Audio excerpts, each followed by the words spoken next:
Quand le droit international ne leur convient pas, ils font des usages ou des applications du droit international à leur faconde. Donc, le droit international, en fait, c'est la raison du plus fort. Le problème aujourd'hui, c'est que le plus fort n'est plus nécessairement celui qui était fort au sortir de la guerre. Et ces tremblements,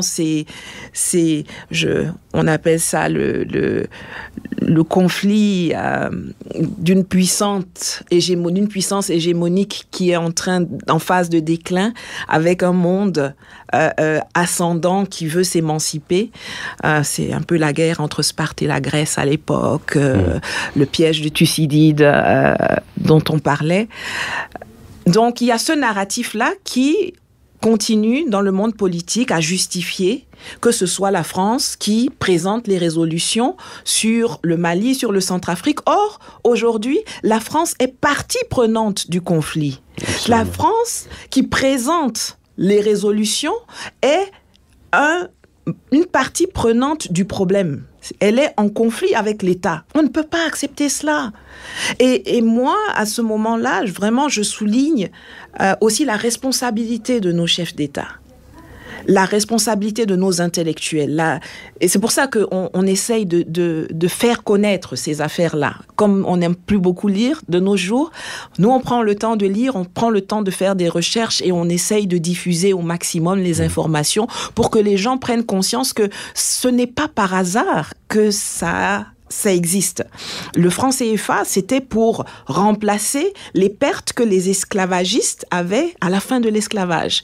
Il fallait, maintenant, Bonaparte disait, bon, j'ai mes esclavagistes, les grandes familles qui avaient des plantations et tout ça.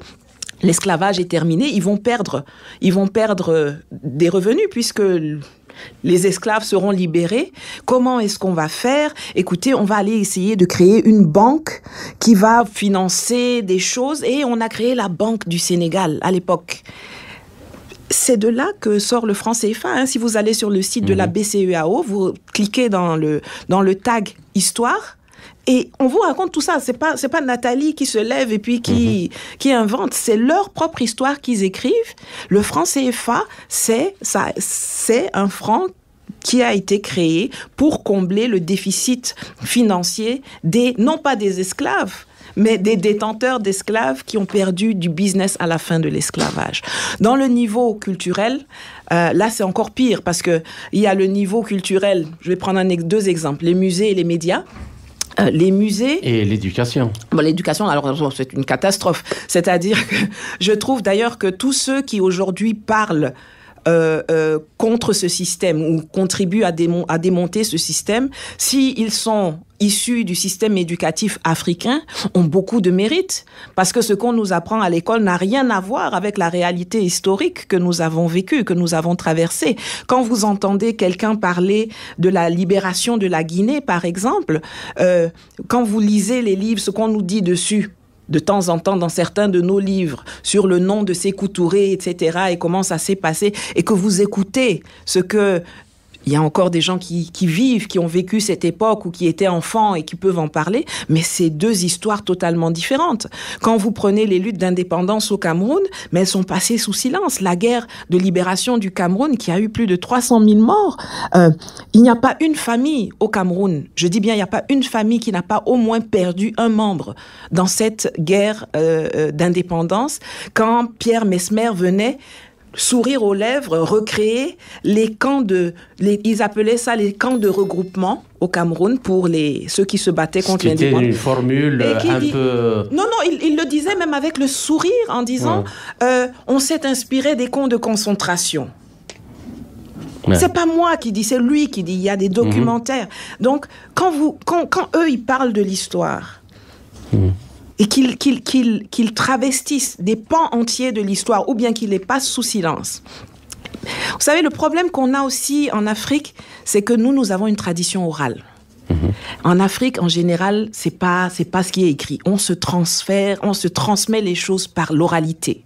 C'est d'ailleurs pour ça que ce que nous faisons aujourd'hui, parler à la radio ou faire des vidéos, ça circule beaucoup mieux parce que les gens sont habitués à l'oralité. Nous racontons notre histoire.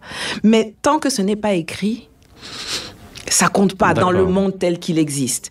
Donc on nous enseigne une histoire qui n'est pas la nôtre, qui glorifie ceux qui nous ont battus, ceux qui nous ont volés, ceux qui continuent de nous voler.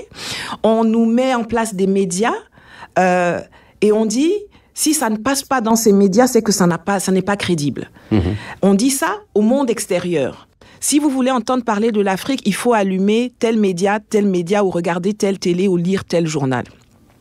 Et malheureusement, beaucoup de nos décideurs endoctrinés adhèrent à ce narratif et donc pensent que quand ils doivent parler de leur pays, il faut qu'ils aillent dans le média du colon. Or, des organes comme RFI, France 24, sont des organes qui font partie de l'organigramme du Quai d'Orsay. C'est le ministère français des Affaires étrangères. Ils portent la parole et la politique de la France à l'extérieur. Comment vous pouvez penser que ceux-là vont vous dire la vérité, alors qu'ils cherchent à vous dominer, à vous garder sous leur coupe? Difficile. Et justement, pour rebondir avant la fin de cette première partie, sur ce que vous venez de dire, dans la situation internationale actuelle, donc la France qui se trouve dans de grandes difficultés économiques, énergétiques, politiques et sociales, pourrait-elle vraiment songer à mettre fin au système de la France-Afrique dans tous ses aspects, comme le disent les chefs d'État? Maintenant, moins que jamais.